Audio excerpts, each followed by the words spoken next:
ఎక్కడిది గది లొటపీస్ కేసు భయపడతామా?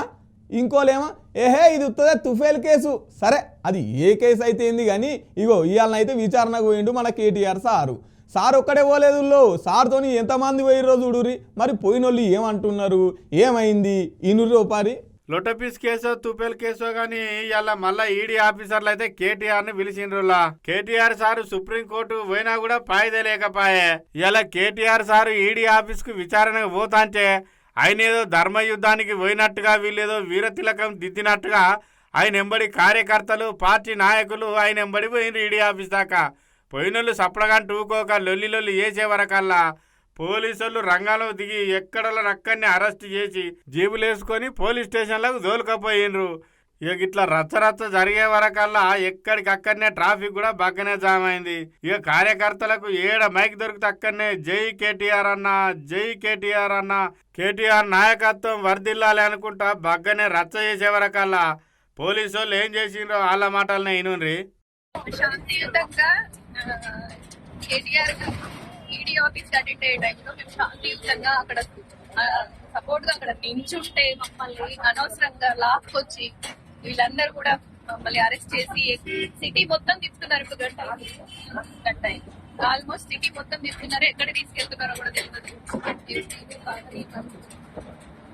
ఎక్కడ తీసుకోపోతున్నారు రేవంత్ రెడ్డి? ఇది ఎక్కడ అన్యాయం, ఇది ఎక్కడ దౌర్జన్యం? మహిళల అని కూడా చూడకుండా ఇలాంటి ఒక వ్యాన్ లో పడేసి లాగి పడేసి తీసుకెళ్తున్నారు. దౌర్జన్యం, ఇంతకంటే దౌర్జన్యం ఈ కాంగ్రెస్ ప్రభుత్వం ఇంకా ఏం చేయదలుచుకుందో చూద్దాము. ఇందిరమ్మ రాజ్యం అన్నాడు, ప్రజా పాలన అన్నాడు, ప్రశ్నించే గొంతు అన్నాడు, అధికారంలోకి వచ్చాడు, ప్రశ్నిస్తున్న వాళ్ళందరినీ జైలు పాలు చేస్తున్నాడు, నిర్బంధాలు చేస్తున్నాడు. ప్రజా పాలన లేదు, ఏం లేదు, సంక్షేమ పథకాలను అమలు చేసే తెలివి లేక దద్దమ్మ కుట్రలు చేస్తున్నాడు.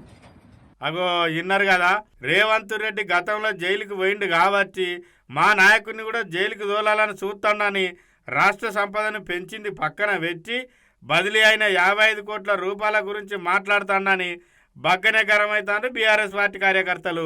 ఇక అట్లనే పని కేసు కూడా నిలబడదని బీఆర్ఎస్ పార్టీ కార్యకర్తలే తీర్పులు ఇస్తాండ్రు. అవునే రామన్న, గీ లొట్టపీస్ కేసు గింతగానో భయపడుడు ఎందుకు, గింత మందిని ఎందుకెంబడి పెట్టుకోవాలా, జనాలను ఇబ్బంది పెట్టుడు కాకపోతేనని గుసగుస పెట్టుకుంటాన్లు పొలిటికల్ నెటిజన్లు. 100 కోట్ల కంపెనీ 100 కోట్లు పెడితే 50 కోట్లు 40 కోట్లు మన తెలంగాణ ప్రభుత్వం పెడితే 700 కోట్ల ఇన్కమ్ వచ్చింది. ఆ ఇన్కమ్ ని మాత్రం చూపించకుండా మన గుంపు మేస్త్రి కేవలం రాజకీయ కక్ష కడుపులో పెట్టుకుని అరెస్టుల పర్వం నడిపిస్తున్నాడు. దానికి ఈ రోజు రామన్న ఈడీ ఆఫీస్కి వెళ్తా ఉంటే మేము సంఘీభావం తెలపడానికే రామన్నతోటి వచ్చినాము. అంత మాత్రాన తీసుకొని వెళ్ళి ఏదో మేము దేశాన్ని దొబ్బి తిన్నట్టు గుంపు మేస్త్రి లాగా తీసుకొని వచ్చి ఈ రోజు మళ్ళీ మాకు పోలీస్ వ్యాన్ లో నన్ను సుమిత్రక్కను అన్నను కూర్చోబెట్టి ఇంకున్నారు అన్న వాళ్ళు తీసుకొని వెళ్తున్నారు. ఎక్కడికి తీసుకొని వెళ్తున్నారో కూడా తెలియదు. అంటే అరెస్టుల తోటే కేవలం రాజకీయం ఆపాలని చూస్తున్నాడు గాని ఏదో పరిపాలించి రాజకీయం చేసి తెలంగాణ ప్రజలకైతే మంచి చేద్దామని చూస్తలేడు. ఇందులో కేటీఆర్ అన్న తప్పు చేసింది ఏం లేదు. ఎందుకు అనంటే తెలంగాణకు మంచి జరుగుతుందని ఆలోచించే కేవలం రామన్న ఒక అడుగు ముందుకేసి ఈ ఫార్ములా ఈరేజ్ పెట్టించిండు. మన దేశం మొత్తం తిరిగి హైదరాబాద్ ని చూసేటట్టు చేసిండు. అటువంటప్పుడు రామన్న మంచి చేసిండు కానీ చెడెక్కడ చేసిండు.